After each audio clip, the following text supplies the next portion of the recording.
positive thoughts, then my life should be affected. And this is why positive thinking has a real bad rap in the public. Having a positive thought does not in any way necessitate that those positive thoughts actually manifest themselves. There's a piece that was left out, and if you don't understand the piece, then you're shouting into the wind with your positive thoughts. Nothing's going to happen.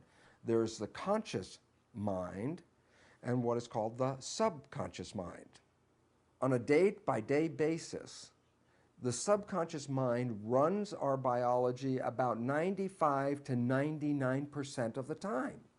So while you're having all these wonderful thoughts, that's not the conscious mind's not running the show. It's a subconscious mind. The programs that we got, that's the source of the problems that most of us face. And these programs could limit our abilities and take away our powers, which essentially they do. Positive thinking is a creative thought that comes from the conscious mind. Okay, so I sit here and I'm going to have all these wonderful thoughts. I'm going to close my eyes and visualize all these wonderful things. Now stop and go back to the mechanical character of it. I'm having these thoughts with a little tiny processor called the conscious mind, and I'm competing with the programs that are in the subconscious mind. So if I have a thought for being healthy or being in a good relationship, and I'm doing positive thinking, and at the same time, I have acquired programs in my development that said, you're not as healthy as you think you are, and you're not that good a person to have those kind of relationships. Then look, I'm now pitting my positive thoughts against my programs, and they're opposite. But here comes the other part. While I can try to maintain positive thoughts in my life using my conscious mind, this conscious mind only operates less than 5% of the day. That says 95% or more of the day, I'm operating from the other belief system. Do the math. How powerful are positive thoughts? And the answer is, unless the subconscious has the same programs and agreement as the conscious mind, power of positive thinking will not work. It will not work because you're competing against a much more powerful processor. We do not see the subconscious when it plays. The subconscious has programs in it that we primarily got from other people in our development. And the significance about that is that if we are operating from this subconscious mind and not seeing it, then we're also not seeing that we're playing programs that may not be in any way supporting who we are and what we want. The only problem was, it was your own subconscious programming that led to the life that you have. And that if you can understand that, and then try to work with it, then you can change your subconscious program. Hello there and welcome, it's Bob Proctor here. I'm going to take you back in time and space by using this flip chart here. I know we've got all kinds of technical razzle-dazzle today, but I want to communicate this idea to you. First, let me ask you a couple of questions. Have you ever wondered why you look like your relatives?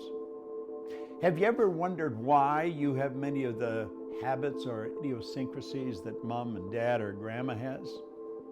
These are good questions. Have you ever wondered why you keep getting the same results over and over and over again? Have you ever asked yourself why individuals who have phenomenal education, they have degrees coming off the end of the business card, are not doing very well, while others who maybe never saw the inside of a school earning millions of dollars and building giant organizations and doing all kinds of good all over the world? Have you ever asked yourself these questions? I did. In fact, I have spent the past 55 years asking nothing but those questions. And you know something? Seeking you'll find is good advice. If you're looking for it, you're going to find it. I'm going to explain why all these things happen. I'm going to explain paradigms in such a way that a child could understand it, but I'm not going to insult your intelligence. Now let's think for a moment. Our mind controls everything. Dr. J.B. Ryan said the mind is the greatest power in all of creation. Now I have had people say to me, wait a minute, God is the greatest power. Wait a minute, God is the greatest power. The mind is the greatest power in all of creation. God being the creator, mind is the creation. Now let this here represent your subconscious mind. And this represent your body. Do you know your subconscious mind is programmed with something called a paradigm? Do Do you know what a paradigm is? Paradigm is a multitude of habits. Now, a habit is nothing but an idea that is fixed here in the subconscious mind that you act on without any conscious thought. And it's our actions that produce our results. If we want to get really technical, it's the action causes a reaction, and the action-reaction alters the conditions, circumstance, and environment in our life. Now, we are programmed genetically. That's why we look like our relatives. But then after birth, we're programmed with our outside world. If you were born, let's say, in New Jersey, to an English-speaking Roman Catholic family, but you were taken to China and placed in the suburbs in a home that maybe knows nothing about English, they might be Buddhist, they might not have any religion. Do you know that you would grow up fluent in Chinese and have absolutely no knowledge of the English language? You see, whatever goes in from the outside world when we're children becomes programming. We're programmed genetically and then we're programmed environmentally. Well, at a certain age, a psychic barrier comes up here. And we develop something that's called a conscious mind. And the conscious mind has hooked up to it sensory factors. You can see here, smell, taste, touch. And here we have higher faculties. We have something called intellectual factors. We have perception, intuition, the will, reason, imagination, all these marvelous tools here. Now there's a power flows into our conscious mind, and we have the ability to think anything we want to think. Do you know what we're going to think? We're going to think thoughts that are in harmony with the paradigm. Because play with this. The paradigm controls the vibration that your body is in. And make no mistake about it, your body is in a vibration. Vibration is the law of the universe. The law of vibration decrees everything moves, nothing rests. This physical instrument we're living in is in a very high speed of vibration. If you looked at it through a microscope, you'd see it dancing right before your eyes. In fact, if you put your body in a completely dark room in front of an infrared television camera, you'd see yourself as a glistening, radiating, gleaming form. Semyon Kirlian, way back in 1934, the Russian photographer, he perfected a form of photography where you can photograph mass, the body, and you will see the ray of energy coming from the body. See, there's a power flows into you, and it flows to and through you. And when it comes in, it has no form. Now, you can build negative ideas, or you can build positive ideas. We build ideas that are in harmony with the paradigm. Do you know why? If the paradigm is built with X-type energy, you're going to think X-type thoughts. If you have been raised with a paradigm where lack and limitation is common, it's just the way it is, you'll never become wealthy. If that is the thinking, oh, I know intellectually we know we can become wealthy, but the paradigm says no. You will probably take this power that flows into your conscious mind, that you could make anything out of it you want, and you'll make ideas that are in harmony with the paradigm, because it's the ideas that you impress upon the subconscious that controls the vibration. And if you start to impress why ideas, you're going to move into a very uncomfortable vibration. What would be a why idea? A why idea would be quit your job, sell your house, take the money and invest it in a business so you can be your own boss. That's a why idea. That'll scare the daylights out of most people. Why? Because it's not in harmony with the paradigm. Now, your paradigm is controlling your results. You can have people that have all kinds of degrees here. Intellectually, they're brilliant, but the results don't match. You'll find other people, no formal education, no business experience, their results, they're earning millions of dollars. Why? It's the paradigm. Now, what you want to do is learn how to change the paradigm, and we've got a program. It's a 13-month program, and it's directed at that, changing the paradigm. And when you change the paradigm, you change your entire life. Think about that for a while. I know what I'm talking about. I've been studying this for 55 years. I've taught this to psychiatrists, psychologists, behavioral scientists all over the world. In fact, I've taught it in over 100 different countries, and it works like magic every time. Do you know why? The whole universe operates by law, and so do we. This is Bob Proctor, and thank you. And the fourth premise, any dominating desire, plan, or purpose which is backed by that state of mind known as faith is taken over by the subconscious section of the mind and acted upon immediately. That state of mind, ladies and gentlemen, is the only state of mind that will produce immediate action through the subconscious mind.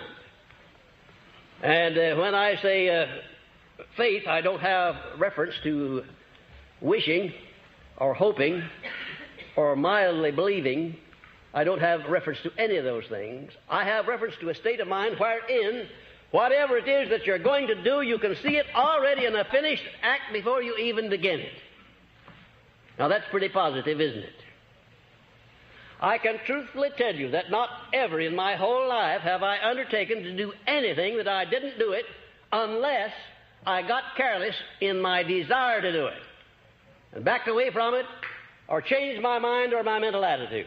I have never failed to do anything that I made up my mind to do, and I'll tell you that you can put yourself in a frame of mind where you can do whatever you make up your mind to do unless you weaken as you go along, as so many people do.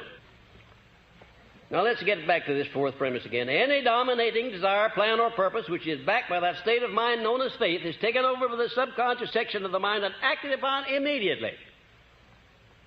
I don't know for sure, ladies and gentlemen, but I suspect that there's a relatively small number of people in the world at any one time who understand the principle of faith, who really understand it and know how to apply it. And even if you do understand it, if you don't back it up with action and make it a part of your habit life, you might just as well not understand it.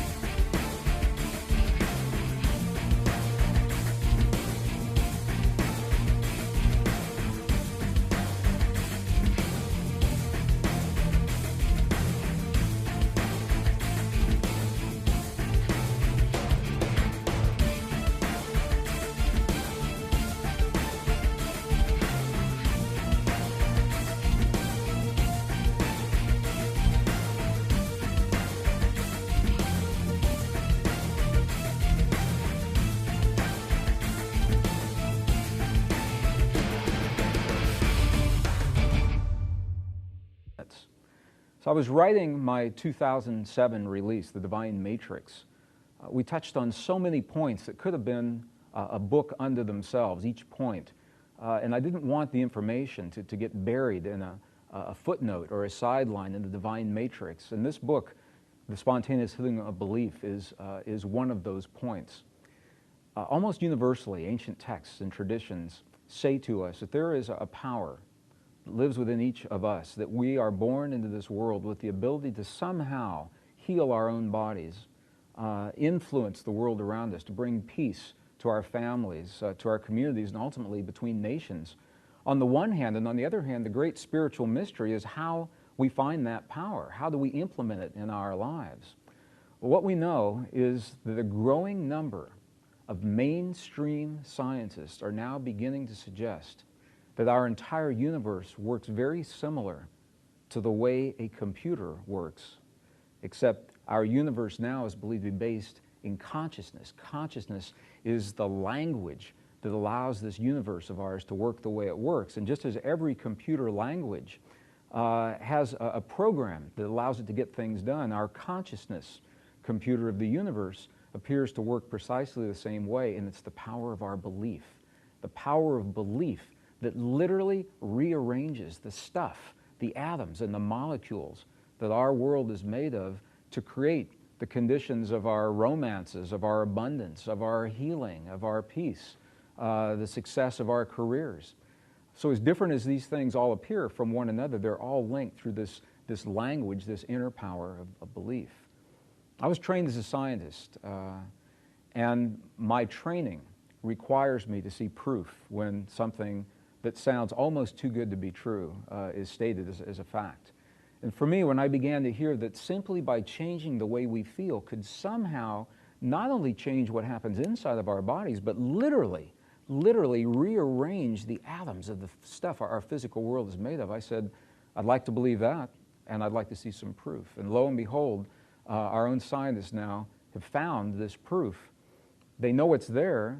There is no disagreement as to the fact that we interact with our physical world. The question, the controversy, is how much, to what degree. What we know is this, is everything is made of energy. You all have heard that before. I've heard that. We've all heard that for years. But we're only beginning to understand now is that it is our hearts, the human heart, that creates fields of energy, the same energy that everything else is made of. And the fields that are created inside of our hearts extend far beyond our bodies into the world around us. So literally, this is not a metaphor and this is not wishful thinking, but literally when we change the way we feel and what we believe about our feelings and our hearts, what we're doing is we're changing the electrical and the magnetic fields that touch the world around us and rearrange the stuff our universe is made of. And that is the secret of the ancients. This is the great spiritual mystery that yogis lived in caves for centuries to understand. And we don't have to do that. We don't have to give up everything that we love and seclude ourselves in a monastery or a cave to bring this very powerful wisdom to bear upon our lives. Because it's very plain, it's very easy, it's very simple. In easy to understand science, through many, many true life stories, case histories, I've found this is the best way to share this power in our lives, because we've all had experiences with this power before. Maybe we're only beginning to recognize what it is that it really says to us.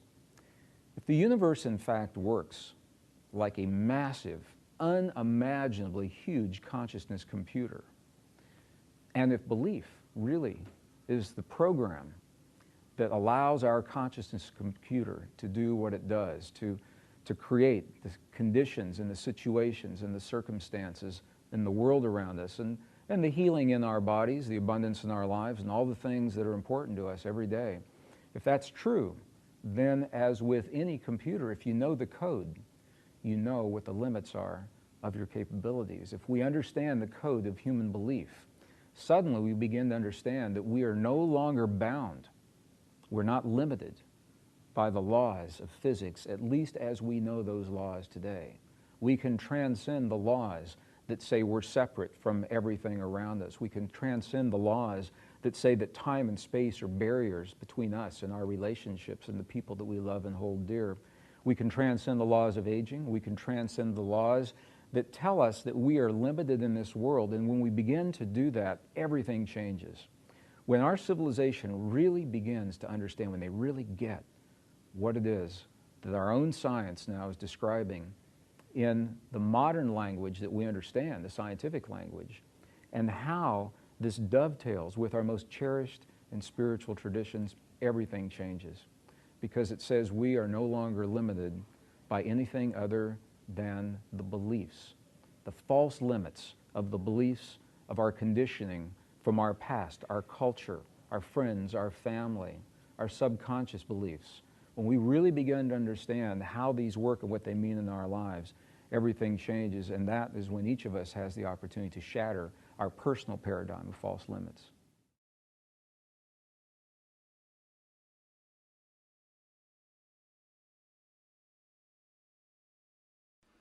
This audio presentation of Neville Goddard's Feeling is the Secret is brought to you by AudioEnlightenment.com. Copyright 2011, all rights reserved. Forward. This book is concerned with the art of realizing your desire. It gives you an account of the mechanism used in the production of the visible world. It is a small book, but not slight. There is a treasure in it, a clearly defined road to the realization of your dreams. Were it possible to carry conviction to another by means of reasoned argument and detailed instances, this book would be many times its size. It is seldom possible, however, to do so by means of written statements or arguments, since to the suspended judgment it always seems plausible to say that the author was dishonest or deluded, and therefore his evidence was tainted. Consequently, I have purposely omitted all arguments and testimonials, and simply challenge the open-minded reader to practice the law of consciousness as revealed in this book.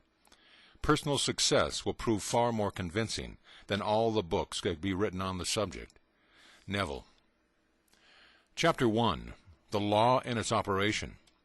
The world and all within it is man's conditioned conscious objectified. Consciousness is the cause as well as the substance of the entire world. So it is to consciousness that we must turn if we would discover the secret of creation. Knowledge of the law of consciousness and the method of operating this law will enable you to accomplish all your desire in life. Armed with a working knowledge of this law, you can build and maintain an ideal world.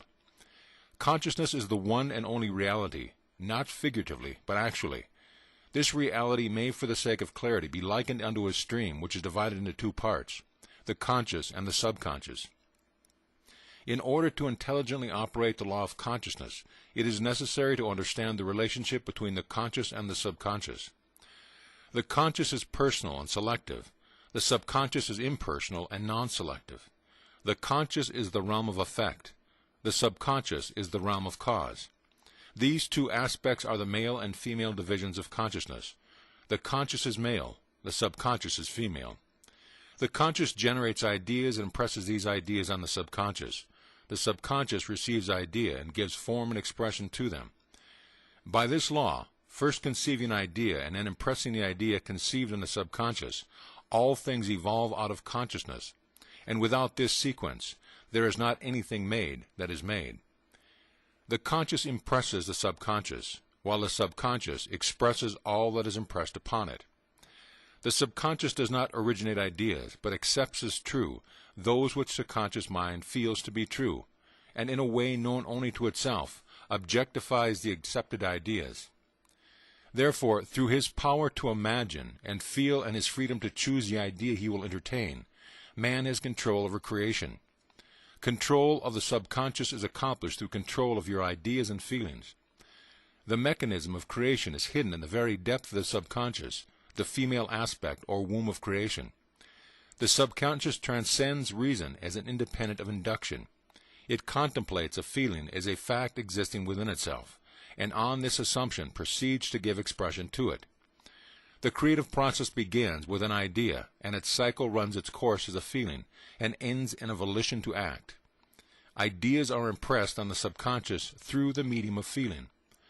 No idea can be impressed on the subconscious until it is felt, but once felt, be it good, bad, or indifferent, it must be expressed.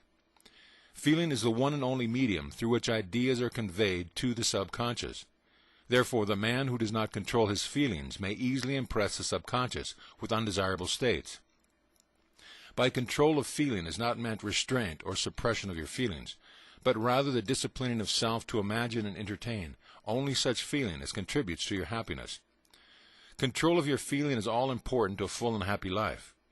Never entertain an undesirable feeling, nor think sympathetically about wrong in any shape or form. Do not dwell on the imperfections of yourself or others. To do so is to impress the subconscious with these limitations. What you do not want done unto you, do not feel that it is done unto you or another. This is the whole law of full and happy life. Everything else is commentary. Every feeling makes a subconscious impression, and unless it is counteracted by a more powerful feeling of an opposite nature, must be expressed. The dominant of two feelings is the one expressed. I am healthy is a stronger feeling than I will be healthy. To feel I will be is to confess I am not. I am is stronger than I am not. What you feel you are always dominates what you feel you would like to be. Therefore, to be realized, the wish must be felt as a state that is, rather than a state that is not. Sensation precedes manifestation and is the foundation upon which all manifestation rests. Be careful of your moods and feelings, for there is an unbroken connection between your feelings and your visible world. Your body is an emotional filter and bears the unmistakable marks of your prevalent emotions. Emotional disturbances, especially suppressed emotions, are the cause of all diseases.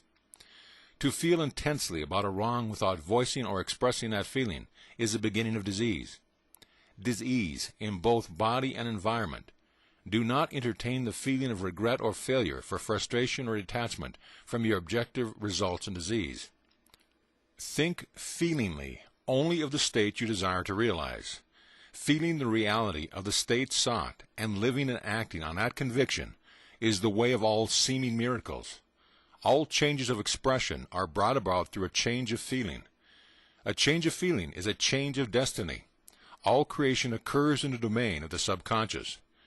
What you must acquire, then, is a reflective control of the operation of the subconscious, that is, control of your ideas and feelings. Chance or accident is not responsible for the things that happen to you, nor is predestined fate the author of your fortune or misfortune. Your subconscious impressions determine the condition of your world. The subconscious is not selective, it is impersonal and no respecter of persons. The subconscious is not concerned with the truth or falsity of your feeling.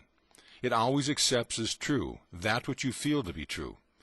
Feeling is the assent of the subconscious to the truth of that which is declared to be true. Because of this quality of the subconscious, there is nothing impossible to man. Whatever the mind of man can conceive and feel as true, the subconscious can and must objectify.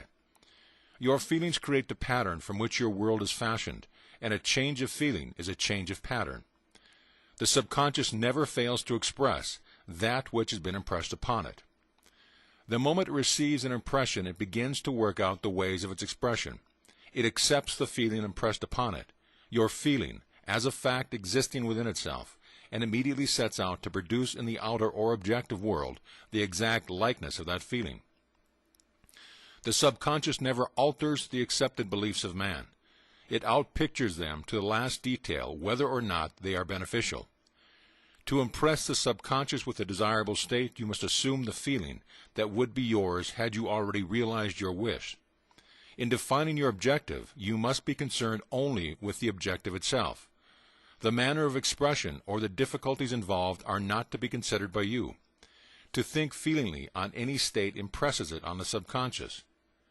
Therefore, if you dwell on the difficulties, barriers, or delay, the subconscious, by its very non-selective nature, accepts the feeling of difficulties and So any discussion regarding this feeling-based prayer, this lost mode of prayer, sometimes seems a little more than academic until we can actually apply it in our lives or see it applied in our lives. It's in the late 1990s that I had the opportunity to do precisely that. When I saw the footage documenting the healing of a life-threatening condition within the body of a living woman using precisely the kinds of techniques that we're speaking about right now. For me, it was this kind of information that took this lost modality of prayer out of the realm of academics and into something that's very real that we can apply in our lives. I had the opportunity during that time to see some video footage of the healing of a 3-inch diameter bladder cancer inside the body of a woman who, by Western medical standards, had been diagnosed inoperable. She had gone, as a last resort, to a medicineless hospital in Beijing, China. It was in this medicineless hospital where they began simply by addressing the life-affirming ways that she could change how she was living her life. They taught her life-affirming ways to breathe and life-affirming ways to nourish her body, gentle movements to stimulate the energy centers in her body.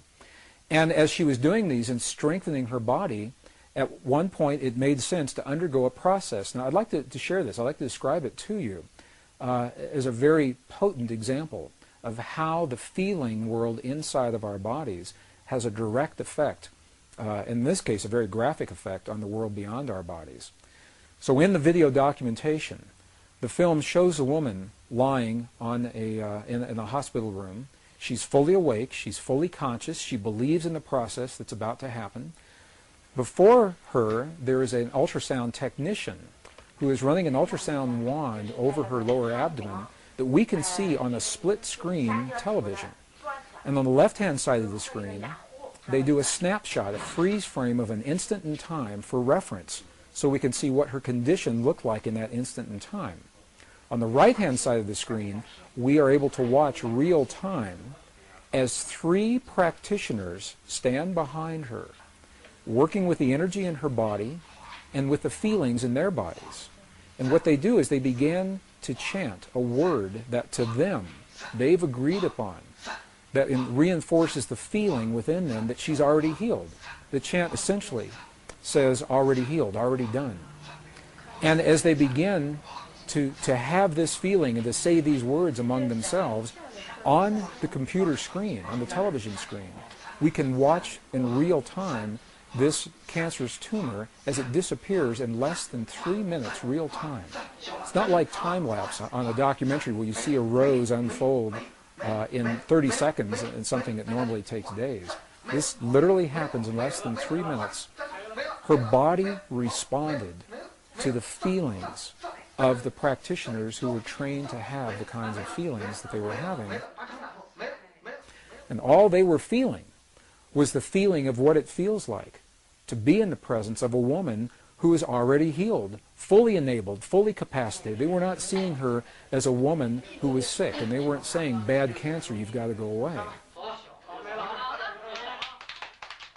It's a very, very different way of thinking about things, and it's a very graphic example of precisely how this principle works. I had the opportunity to speak to the gentleman, Luke Chen, that actually created this film. And I asked him a question. I said, what if those 3 practitioners weren't there? I said, could this woman have done this? Could any of us do this on our own? And he smiled at me when I asked him the question. He said, Greg, in all probability, she probably could have done it alone. However, there's something about us humans in that we seem to feel more empowered and stronger when we're supported by others in the things that we believe in and in the things that we choose to accomplish. So while she probably could have had this feeling and done it herself, having these 3 practitioners work with her was the threshold that it took for her body to respond. All they were doing was having the feeling as if she were already healed, and in less than 3 minutes her body responded. What Western physics now is beginning to tell us is that the same energy, the same field that led to the healing in this woman's body also leads to peace between nations. It's the same thing, different scale, same principle. And I've been involved in experiments where hundreds of thousands of people joined together through the World Wide Web. We were coordinated on the internet at a given hour of time, a window of time, when we were trained to feel the feelings of peace in our bodies during that time. And when we did that, statistically, what happened in events around the world, there were wartime events. There were bombings, aerial bombings in Iraq that were scheduled, that were reversed during the window of time when this prayer was happening. Crimes against people declined. Emergency hospital room visits declined. There was a computer research project at Princeton University that was able to document the field of consciousness on a global level while these prayers were going on, and they saw a little glitch, a glyph on the screen indicating that consciousness was responding to hundreds of thousands of people feeling the feeling of peace in the moment that it was occurring. And what this tells us is that the field we're working with is a measurable field. You can pick it up with equipment. It can be measured on the computer screen. This was part of the research project at Princeton University that was called the Global Consciousness Project. So the field is real. It's out there. And it responds to us in ways now that we're only beginning to understand. Even more recently, the research that's been done by the scientist Masaru Emoto regarding the relationship between human emotion, human feeling, and water drops is showing this relationship even more poignantly. What has happened is that these scientists, this particular research project, has discovered that droplets of water that make up over 70% of our world anyway and 70% of our bodies, that these droplets of water respond to human emotion, whether it is felt in the body or as it is actually written on labels that are placed onto vials of water, and the emotion of the researcher as the labels are being written and placed onto those vials. The vials are then frozen for a specific period of time, removed from the freezing process, and as they begin to thaw, they crystallize. And the crystals are the telltale sign of what is happening with the emotion. For example, they've taken water, highly polluted, highly toxic water, from some of the most polluted dams in the center of Japan. This water has never been known to crystallize. They just can't get it to crystallize. And when you look at it under a microscope, what you see, it's a very muddy, very nebulous form. There's no symmetry. There's no crystalline structure whatsoever before the emotions are in place. After the emotions are there, for example, when 500 people pray over some of this most polluted water, the before image shows the water in its toxic state. The after image of the same water shows this water beautifully formed, beautifully clear, beautifully crystalline, perfectly symmetrical, purely from the result of human emotion interacting and human feeling interacting with this field of water. Some of the other research has shown families where children and their parents have encircled a vial of water in a room that has never been found to crystallize. Again, some of the very highly polluted and toxic water. And what they do, they make a game out of it. The children, they send love to the water. They say, we love you, water. We appreciate you, water. Thank you, water, for what you bring to our world and our lives. And in that innocence, they are eliciting these genuine states of emotion. And as the research continues, it is precisely these vials of water that have received this kind of energy from the children and their families, feelings that the ancients called prayer, that the water begins to crystallize into beautiful, symmetrical, very clear forms, showing once again that there's a direct effect between what we feel in our bodies and what's happening in the world beyond our bodies. And it's a beautiful, beautiful, very poignant example of how each of us has an opportunity to participate, not to control and manipulate, but rather participate in the events of our world, the events of our lives, our families, our communities, and our bodies through the field that links all in creation. I want you to look at something right now. Think of some major goal you want, or maybe it's one you're already working on, and you have experienced a lot of setbacks, a lot of defeats. You've experienced a lot of disappointment. Maybe you've already given up, and maybe you just need a little fire, a little encouragement to get back in the game again.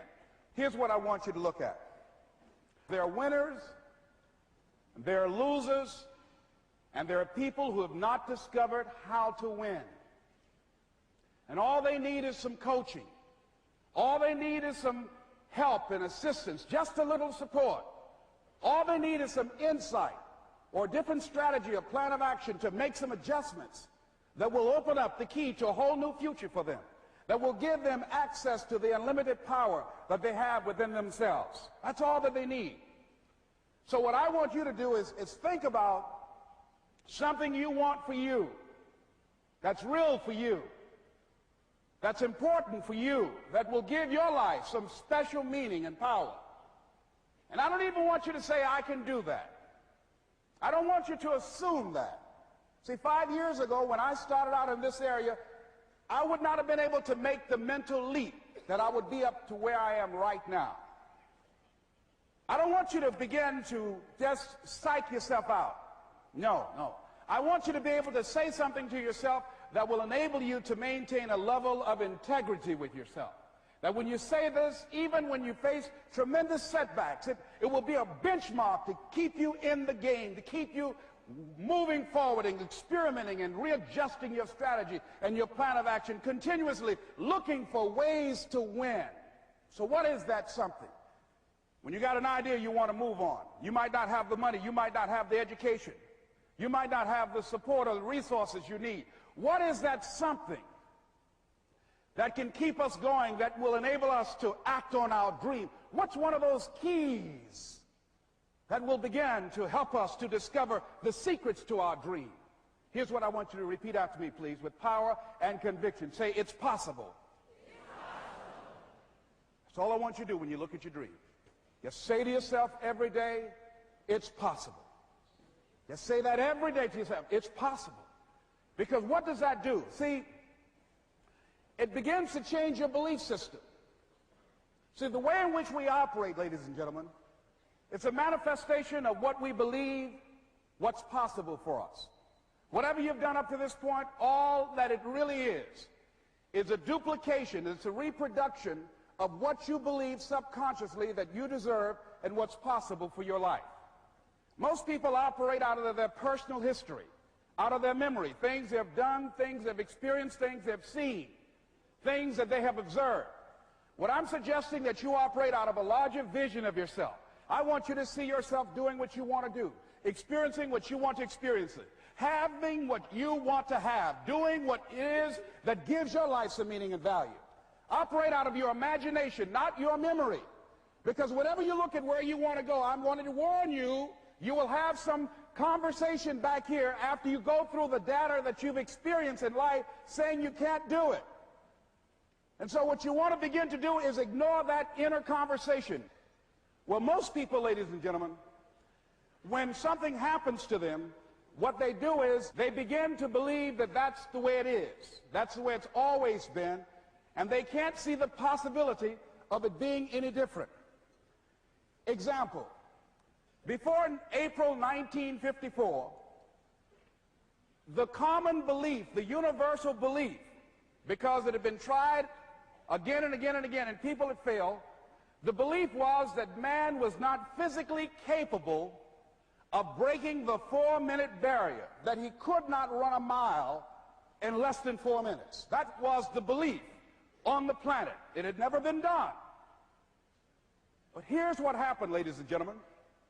Roger Bannister came along, and he broke the 4-minute barrier. Now, here's what's significant about that. Since that time, up to this day, over 20,000 people have done it, including high school kids. What changed? 20,000 people, what changed? Here's what happened when they got on the track. They knew it had been done. And because they knew it had been done, there was a new belief about this barrier, about this goal that was unreachable. And those 20,000 people got in a race believing, knowing in their heart that someone had done it, that it's possible, that they could do it. And I'm saying that if you know anybody that had some goal, some dream, something they wanted to do, and they did it, then I'm saying that you know in your heart that if someone has done it, then you can do it. It's possible. And that if someone can make their dream become a reality, that it's possible that you can make your dream become reality. And so as you begin to look at where you want to go, beginning to embrace that, it's possible. I'm blessed and highly favored. I've got a lot going for me. I got some good stuff in me. And it's possible that I can bring my greatness out here in the universe. That I can do what I want to do. It's possible I can write my own book. I can have my own business. I can take the trip and travel around the world. It's possible. I can bounce back from adversity and reinvent my life. It's possible. Regardless of where I am, that things can get better for me. It's possible.